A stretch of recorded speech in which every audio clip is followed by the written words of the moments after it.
ನೀವು ಅನುಜರು ಯಾವ ಕಾಲದಲ್ಲಿ ಯಾವ ಕಾರಣಕ್ಕೂ ನನಗಿಂತ ಯೋಗ್ಯತೆಯಲ್ಲಿ ಸಣ್ಣವರಲ್ಲ.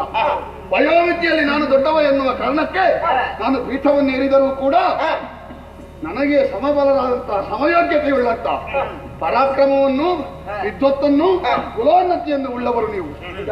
ಕಳೆ ನಿಮ್ಮದಾದಂತಹ ಸಹಕಾರದಿಂದಲೇ ಪ್ರಪಂಚ ಮುಖದಲ್ಲಿ ಅದ್ವಿತೀಯವಾದಂತಹ ಸಾಧನೆಯನ್ನು ಮಾಡುವುದಕ್ಕೆ ನನಗೆ ಕಾರಣವಾಯಿತು. ಹೇಗಿದೆ ನಮ್ಮ ಪ್ರಜಾಪರಿವಾರ?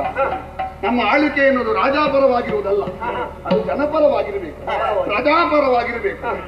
ಕೇವಲ ನಮ್ಮ ಮೂಗಿನ ನೇರಕ್ಕೆ ಆಡಳಿತವನ್ನು ಮಾಡಿದೆವು ಎಂದಾದ್ರೆ ಸಾಮಾನ್ಯ ಪ್ರಜೆಗಳಿಗೆ ಬದುಕುವುದಕ್ಕೆ ಕಷ್ಟ ಸಾಧ್ಯ ಆದೀತು. ಹಾಗಾಗಿ ಆಗಾಗ ನಮ್ಮ ರಾಜ್ಯದ ಆಗುಹೋಗುಗಳ ಬಗ್ಗೆ ನಿಮ್ಮಲ್ಲಿ ವಿಚಾರಿಸುತ್ತಾ ಇರುವುದು ನನ್ನ ವಾಡಿಕೆ, ನನ್ನ ರೂಢಿ. ಅನುಜರೇ, ಹೇಗುಂಟು ನಮ್ಮ ರಾಜ್ಯದ ಆಗುಹೋಗುಗಳು? ನಾವು ಮಾಡಿದಂತಹ ಅನುಶಾಸನ ಎನ್ನುವುದು ಕೇವಲ ನಮ್ಮ ಚಿತ್ತಕ್ಕೆ ಮಾತ್ರ ಸರಿಯಾಗಿ ಕಂಡಿದೆಯೋ ಅಲ್ಲ ಜನಗಳಿಗೆಲ್ಲ ಸರಿ ಎನ್ನುವುದಾಗಿ ಕಂಡಿದೆಯೋ? ಅನುಶಾಸನ ಇರುತ್ತಿದೆ. ಯಾವುದೇ ಅನುರಾಗ ಇಲ್ಲದಂತಹ ಜೀವನವನ್ನು ಮಾಡದು, ಅನುರಾಗ ಇಲ್ಲದಂತಹ ಜೀವನವನ್ನು ಮಾಡಿದರು ಎಂದಾದ್ರೆ ಅದೇ ನಮಗೆ ಶಾಪವಾಗಿ ಪರಿಣಮಿಸಿತು. ಪ್ರಜಾ ರಂಜಯತಿ ಇತಿ ರಾಜಃ, ಪ್ರಜೆಗಳನ್ನು ರಂಜಿಸಬೇಕಾದದ್ದು ನಮ್ಮ ಕರ್ತವ್ಯ. ಅನುರಾಗದಿಂದಲೇ ಎಲ್ಲ ಜನರು ಬಾಳುತ್ತಾ ಇದ್ದಾರೆ. ಜನಪರ ಬಗೆ ಇರ್ತಿದೆ. ಜನಪರ ಬಗೆ ಅಂದ್ರೆ ಒಂದು ರೀತಿಯಲ್ಲಿ ಪ್ರಜೆಗಳ ಬಗ್ಗೆ ಮನಸ್ಸು ಹೇಗುಂಟು, ಮತ್ತೊಂದು ನಮ್ಮ ಆ ಕಡೆ ಈ ಕಡೆ ಇರುವಂತ ಜನಪರ ರಾಜರು ನಮ್ಮ ಬಗ್ಗೆ ಹೇಗೆ ಹೇಗೆ ಭಾವನೆಯನ್ನು ಇರಿಸಿಕೊಂಡಿದ್ದಾರೆ, ಸ್ನೇಹದ ಭಾವವನ್ನು ಇರಿಸಿಕೊಂಡಿದ್ದಾರೋ, ಶತ್ರುತ್ವದ ಭಾವನೆಯನ್ನು ಇರಿಸಿಕೊಂಡಿದ್ದಾರೋ, ನಮ್ಮಲ್ಲಿರುವ ವರ್ಣಾಶ್ರಮ ಧರ್ಮ ಹೇಗುಂಟು, ನಮ್ಮ ವರಮಾನ ಹೇಗುಂಟು, ಎಲ್ಲವನ್ನು ವಿಸ್ತೃತವಾಗಿ ವಿಶದೀಕರಿಸಿ ನೋಡುವ.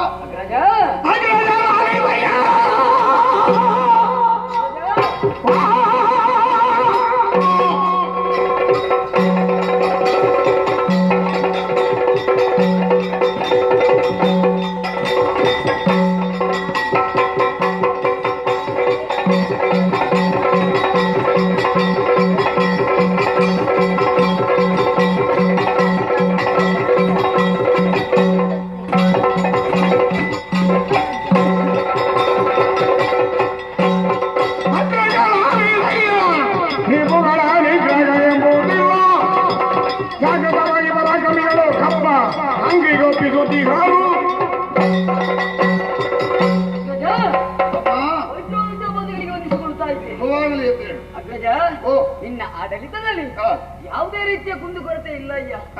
ಎಲ್ಲರೂ ಕಾಲ ಕಾಲಕ್ಕೆ ಸರಿಯಾಗಿ ಕಪ್ಪನ್ನು ಒಪ್ಪಿಸ್ತಾ ಇದ್ದಾರೆ. ಈ ಹೊತ್ತಿಗೆ ನಿನ್ನ ಪಾಲಿಗೆ ಶತ್ರುಗಳು ಎಂಬುದಾಗಿ ಯಾರೂ ಇಲ್ಲ. ಹಾಗಾದುದರಿಂದ ನಿನ್ನನ್ನು ಎಲ್ಲರೂ ಅಜಾತ ಶತ್ರು ಎಂಬುದಾಗಿ ಎಲ್ಲರೂ ಕೊಂಡಾಡುತ್ತಾ ಇದ್ದಾರೆ.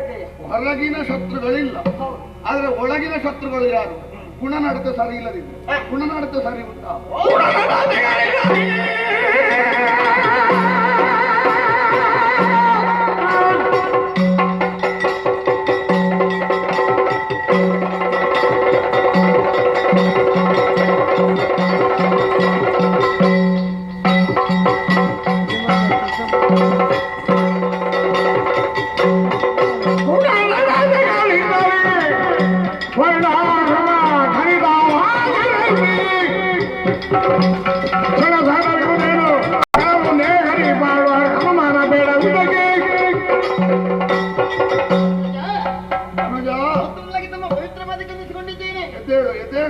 ವರ್ಣಾಶ್ರಮದ ಬಗ್ಗೆ ಅಂದ್ರೆ ಕ್ಷತ್ರಿಯರು ಕೂಡ ಯಾವುದೇ ಒಂದು ಕಾರ್ಯ ಲೋಪದೋಷವೂ ಇಲ್ಲದೆ ತಮ್ಮ ದೇಶವನ್ನು ರಕ್ಷಣೆ ಮಾಡುತ್ತಾ ಇದ್ದಾರೆ. ಆ ಬಳಿಕ ವೈಷ್ಣವರು ಯಾವುದೇ ಒಂದು ತೊಂದರೆಗಳಿಲ್ಲದೆ ಮೋಸ ವಂಚನೆ ಇಲ್ಲದೆ ತನ್ನ ವ್ಯಾಪಾರವನ್ನು ಅವರು ಮಾಡ್ತಾ ಇದ್ದಾರೆ. ಆ ಬಳಿಕ ಶೂದ್ರರು ಯಾರಿಗೆ ಯಾವ ತೊಂದರೆಯಾಗದೆ ತನ್ನ ಕೆಲಸ ಕಾರ್ಯವನ್ನು ಮಾಡುತ್ತಾ ಇದ್ದಾರೆ. ಆ ಬಳಿಕ ಬ್ರಾಹ್ಮಣರು ಯಾವುದೇ ಒಂದು ತೊಂದರೆ ಇಲ್ಲದೆ ಪೂಜೆ ಪುರಸ್ಕಾರವನ್ನು ಮಾಡುತ್ತಾ ಇದ್ದಾರೆ. ಒಟ್ಟಾಗಿ ಹೇಳುವುದಿದ್ರೆ ಎಲ್ಲವೂ ಕ್ಷೇಮದಲ್ಲಿ ನಡೀತಾ ಇದೆ. ವರ್ಣಾಶ್ರಮ ಧರ್ಮ ಸರಿ ಉಂಟು, ಶತ್ರುಗಳ ಬಾಧೆ ಇಲ್ಲ, ಇಲ್ಲವೇ ಇಲ್ಲ. ಎಲ್ಲವೂ ನಿಂತಿರುವುದು ವರಮಾನದಿಂದಲೂ. ವರವನ್ನ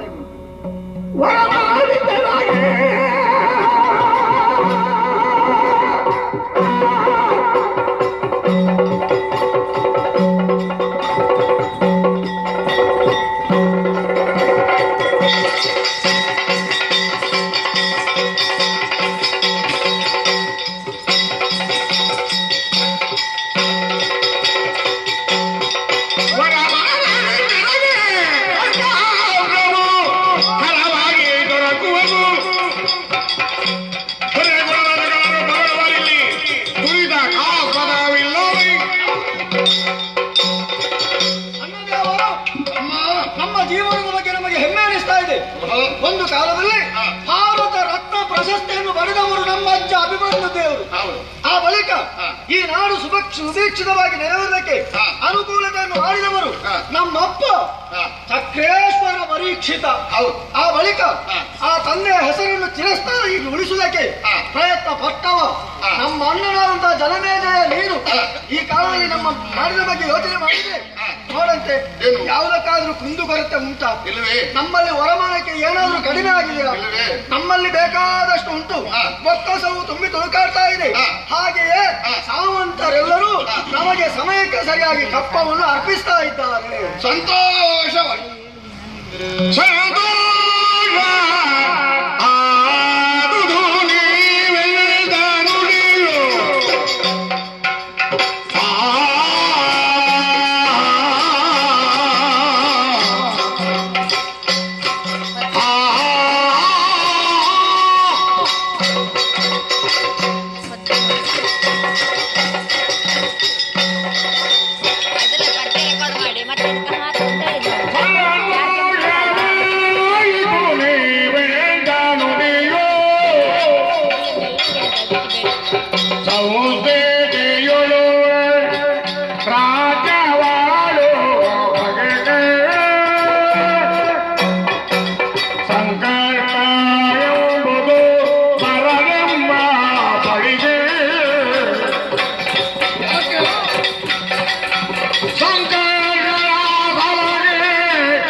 ಸಂತೋಷವಾಯಿತು, ಸಂತೋಷವಾಯಿತು.